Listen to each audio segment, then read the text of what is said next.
Nora Alexandra disebut ogah terima buruknya Jering. Lama tak terdengar kabarnya, pasangan Nora Alexandra dan Jering kembali jadi sorotan.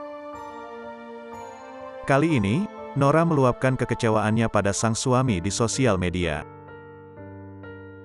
Hal itu buntut Jering dinilai melanggar janji padanya setelah bebas dari balik jeruji besi.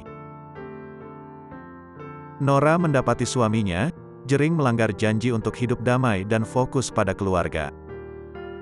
Apalagi baru-baru ini Jering kembali berkoar-koar dan mengkritik kebijakan pemerintah terkait G20 Bali. Tak pelak hal ini pun membuat Nora kecewa. Terlebih Jering sudah berjanji akan fokus program bayi tabung namun tak kunjung dilakukan. Menunggu janji program IVF tapi kayak di prank alias ZONK, malah sibuk lagi di sosmed.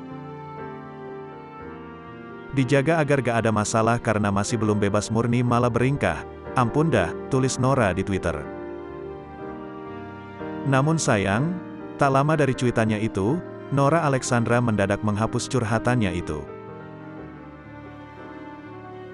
Sementara itu, Nora juga kesal dirinya disebut tak mau temani suami saat susah. Ia pun langsung menunjukkan betapa kerasnya perjuangannya selama ini demi bisa berasa di samping Jering.